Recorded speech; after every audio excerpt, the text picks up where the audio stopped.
Hello students,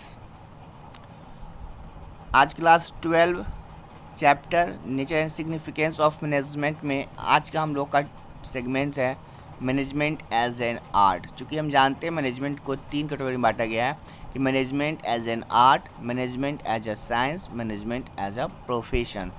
तो सबसे पहले हमें जानना आ जाए कि मैनेजमेंट एज एन आर्ट अगर होता है तो क्यों होता है। सबसे पहली बात, आर्ट मीन्स क्या होता है?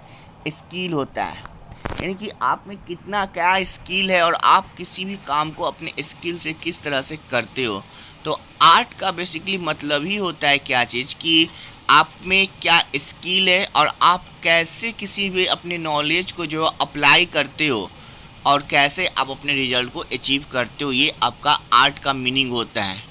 ठीक है, तो आर्ट जो भी होगा उसको आप कैसे एक्वायर कर सकते हो? तो आर्ट को आप स्टडी से एक्वायर कर सकते हो, ऑब्जर्वेशन से एक्वायर कर सकते हो और अपने एक्सपीरियंस से एक्वायर कर सकते हो। ठीक है, आर्ट का जैसे कि मान लो सीधी सी बात है कि अगर मैं टीचर हूँ तो ये मेरा आर्ट है कि मैं आपको पढ़ा पा रहा हूँ, मैं आपकी प्रॉब्लम को समझ जाता हूँ और मैं उसे सॉल्व करता हूँ, तो ये मेरा आर्ट। एक डॉक्टर का अपना आर्ट है, प्रोफेशन तो है ही, इसका आर्ट भी है कि वो अपना जितने डॉक्टर सबके अपने अपने स्टाइल होते हैं, सबका अपना अपना क्या होता है, आर्ट होता है।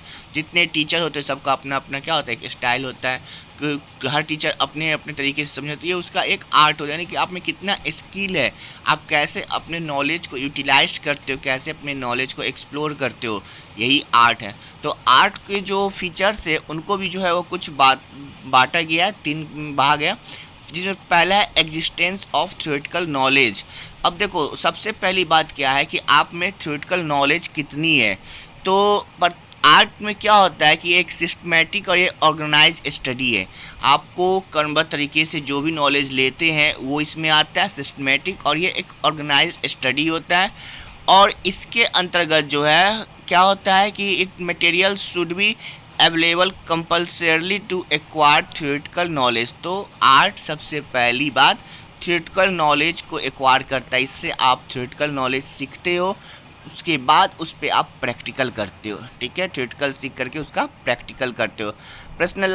पर्सनलाइज्ड एप्लीकेशन मतलब क्या होता है कि एक आदमी से दूसरे आदमी में ये अलग होता है। यानी कि अगर मान लो क्या चाहिए कि मैं अपने तरीके से अपने नॉलेज को इस्तेमाल कर रहा हूँ, कोई दूसरा अपना नॉलेज अपने तरीके से इस्तेमाल करेगा, तो एक पर्सन से दूसरे पर्सन में इसके नॉलेज जो होते हैं वो आपका यूज करने के तरीके जो होते हैं चेंज होते हैं।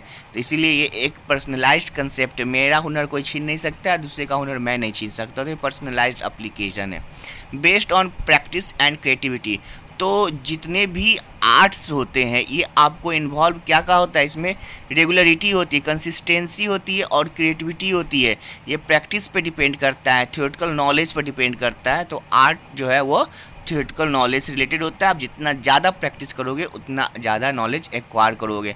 तो इस तरह से मैनेजमेंट भी जो है वो आपको जो है लिटरेचर और बुक्स से रिलेटेड होता है।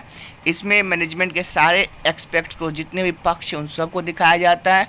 हर एक मैनेजर के पास अपना एक यूनिक स्टाइल होता है जिससे कि वो मैनेज करता है चीज़ों को, लोगों को, वो क्रिएटिविटी करता है, वो अपने हुनर को अप्लाई करता है और इस तरह से जो है वो अपना जो है वो समय देता है और अपने हिसाब से मैनेजमेंट स्ट्रॉन्ग करता है। तो ये हो गया मैनेजमेंट एज एन आर्ट। सीधी सी बात है, एक मैनेजर में यह आर्ट होना चाहिए कि वो किस तरह से अपना काम को करता है, इसी को मैनेजमेंट एज एन आर्ट कहते हैं। ठीक है, आई होप आप लोगों को समझ में आया होगा।